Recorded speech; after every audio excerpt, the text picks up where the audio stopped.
Jadi nama blok yang pertama adalah comment block. Ya, comment block ini bisa menjalankan perintah. Misalnya di sini aku pakai give AP diamond.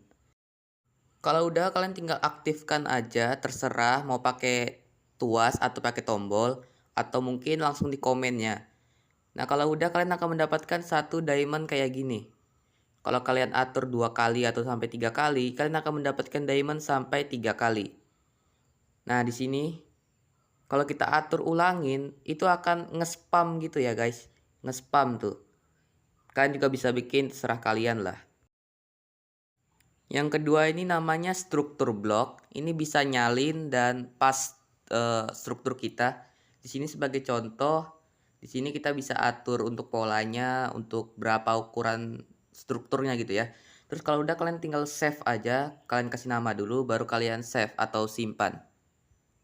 Di sini juga tuh ada hapus blok, sertakan entitas, dan tampilkan kotak pembatas. Ini buat ngilangin sama munculin kotak pembatas gitu ya guys. Yang kayak gini nih. Tadi kan ada, sekarang udah nggak ada gitu ya. Oke, gitu aja. Dan untuk cara memuat struktur yang udah kita simpan tadi, kalian tinggal atur aja mode muat. Terus kalian tinggal taruh nama struktur yang kalian tadi sudah kalian kasih nama tadi. Nah, kalau sudah kalian tinggal tekan aja muat di sini. Nah, kalau udah di sini ada struktur yang udah kita salin tadi. Nah, di sini juga ada rotasi. Ini nih buat muter-muter struktur gitu ya, misalnya mau ke arah ke kiri, ke kanan atau ke belakang gitu. Oke. Di sini juga tuh ada mode sudut ya. Sudut ini perlu dua struktur blok. Terus kalian kasih nama save 2 contohnya ya. Terus kalian taruh satunya di sisi lain, misalnya di sini.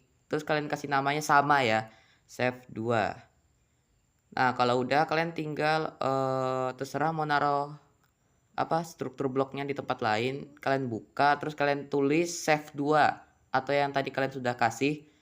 Nah, terus kalian tinggal tekan deteksi. Nah, jadi akan muncul kotak otomatis kayak gini, guys.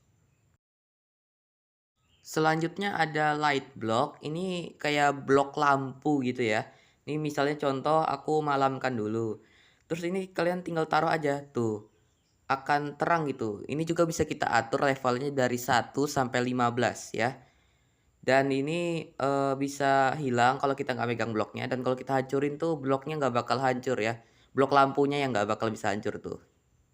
Selanjutnya ada border block atau pembatas gitu ya. Ini nih pembatas buat yang bukan operator atau survival. Misal di sini kita operator kan bisa lewat gitu kan ya. Tapi kalau kita bukan operator itu kita nggak bisa lewat sama sekali gitu. Kehalang gitu ya. Dan kalau kita survival pun tetap nggak bisa.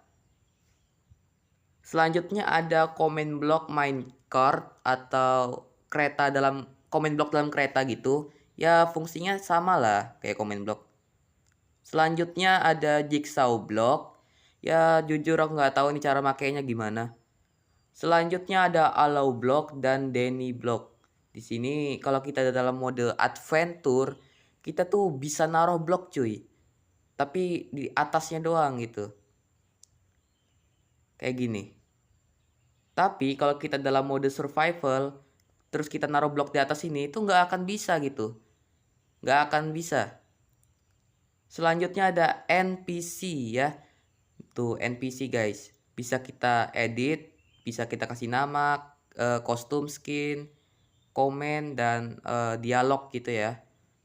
Nah di sini misalnya hi. Nah di sini juga kita bisa tambah komen ya. Dan contohnya kayak gini. Dan namanya juga tuh kan bisa diganti ya. Misalnya di sini aku kasih nama Cecep. Selanjutnya ada barrier dan struktur void. Ini barrier bisa ngalangin player. Bisa ngalangin player kayak tembok transparan gitu ya. Bisa hilang kalau kita nggak pegang. Dan kalau kita kasih lukisan juga bisa. Tapi nggak bisa kita lewatin. Tapi kalau struktur void ini kita player bisa nembus guys. Player kita bisa tembus. Terus kalau kita kasih lukisan, ya bisa jadi pintu rahasia gitu ya. Lumayan lah buat ngeprank teman gitu. Dan satu lagi yang belum kalian ketahui. Ya benar, kamera.